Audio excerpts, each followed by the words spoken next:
पुरुषों में लिंग का तनाव ना होना, कम होना या डिस्चार्ज से पहले लूज पड़ जाना, इसको बोलते हैं इरेक्टाइल डिसफंक्शन, अर्थात ध्वजभंग या कैलम्बे की भाषा में भी कहा जाता है या नपुंसकता भी कहा जाता है आम भाषा में। क्या होता है, कारण और निवारण दोनों के ऊपर आज बात करेंगे।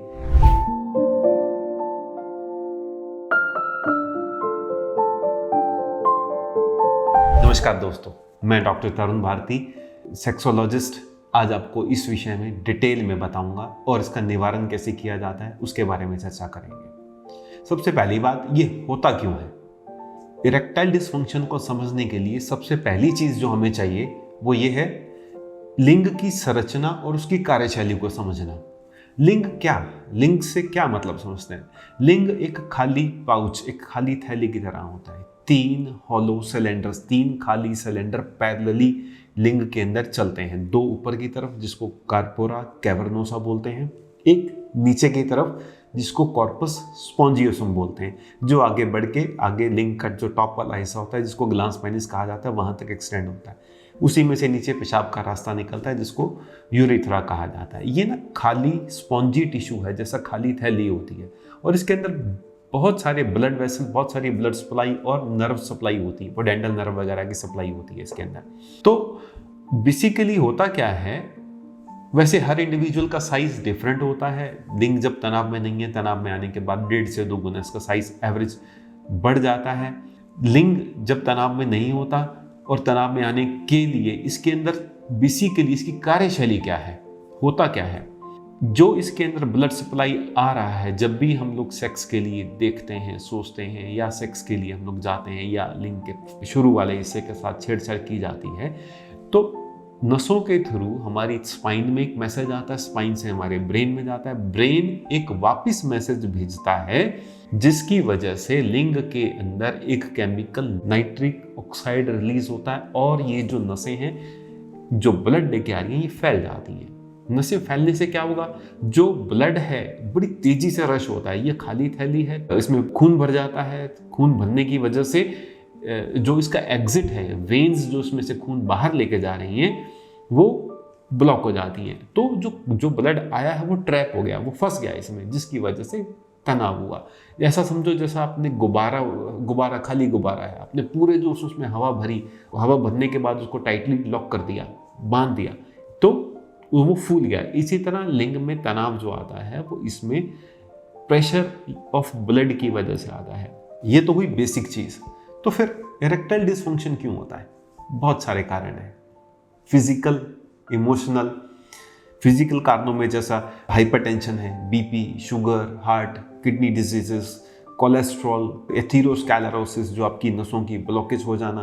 बहुत सारी दवाइयों के साइड इफेक्ट्स भी होते हैं इसके अंदर, जैसा कि अपना हाइपरटेंशन की दवाई या जो कोई दौरे की दवाइयाँ जो लोग खाते हैं या कोई नशे की दवाइयाँ खाते हैं, उसका एक साइड इफेक्ट भी होता है। हाइपर अल्कोहलिज्म, आप बहुत ज़्यादा अल्कोहल का सेवन करते हैं, बहुत ज़्यादा स्मोकिंग, ऐसे पदार्थों का सेवन किया जाता है जो शरीर के लिए हेल्दी नहीं है, या आप अपनी बैलेंस्ड फूड नहीं रख रहे हैं। इसके अलावा ट्रॉमा, इंजरी, पेल्विक एरिया के अंदर जो आपका पीठ वाला, नीचे पीठ वाला हिस्सा जहाँ से नसें लिंग की तरफ आ रही हैं, उसके अंदर कोई इंजरी हो, ट्रॉमा हो, ये भी एक बहुत बड़ा कारण होता है तनाव की कमी का। इमोशनल फैक्टर्स जैसे स्ट्रेस है, डिप्रेशन है, परफॉर्मेंस एंग्जाइटी है, स्लीप, नींद आप प्रॉपर नहीं ले रहे हैं, रिलेशनशिप डिस्प्यूट्स, आपका पार्टनर के साथ रिलेशन अच्छा नहीं है, ये सब कारण हो सकते हैं आपके इरेक्टाइल डिसफंक्शन के लिए। डायग्नोसिस, इसको डायग्नोस कैसे किया जाता है? सबसे पहली बात, हिस्ट्री। आपका ये प्रॉब्लम, आपकी उम्र क्या है, आपकी एसोसिएटेड मेडिकल प्रॉब्लम्स क्या हैं, आप कौन सी दवाइयाँ खा रहे हैं, ये प्रॉब्लम कब शुरू हुई, प्रेजेंट स्टेट क्या है आपका, अभी आज की डेट में कैसा चल रहा है, आपके रिलेशन संबंध कैसे हैं। फिर दूसरी चीज़ आती है फिजिकल एग्जामिनेशन। जो कमियां हैं या जो वीकनेसेस आपने बताई हैं, डॉक्टर उसको फिजिकली एग्जामिन करेगा शरीर को। इसके अलावा फिर ब्लड टेस्ट वगैरह होते हैं जिसमें आपके हार्मोन्स को असेस किया जाता है। इसके अलावा कुछ स्कैनिंग्स, कलर डॉपलर वगैरह स्कैनिंग भी होती है कि आपके नसें कहीं ब्लॉक तो नहीं है, उसको एसेस करने के लिए ये चीज़ें की जाती हैं। ट्रीटमेंट क्या है?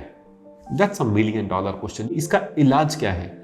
आजकल बहुत सारी दवाइयाँ, बहुत सारी वेबसाइट्स, बहुत सारी ऐसी एड्स रेगुलर आप देखने को मिलती हैं। लोग सेल्फ मेडिकेशन में ज़्यादा जा रहे हैं विदाउट रियलाइजिंग द फैक्ट कि आपको ये प्रॉब्लम हुई क्यों। सबसे पहली बात, कारण क्या है?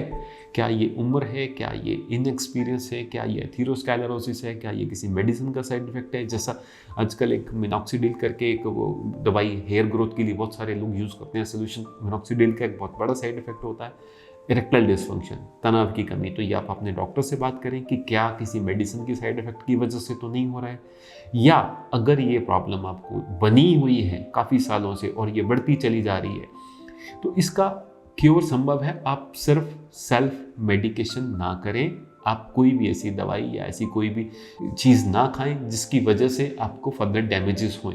जैसा ना खांसी, जुकाम, बुखार, ये सब चीज़ों के लिए आप अपने डॉक्टर से रूटीन में बात करते हैं, इसी तरह इरेक्टाइल डिसफंक्शन या सेक्स प्रॉब्लम्स भी शारीरिक समस्याएं हो सकती हैं जो बड़े आराम से दवाइयों से, ट्रीटमेंट से ठीक हो सकती हैं। सिर्फ हम अपनी मेल ईगो को, अपने डर को, अपने ट्रॉमा को उसके साथ नहीं जोड़ें, तभी इसका इलाज सही तरीके से संभव है।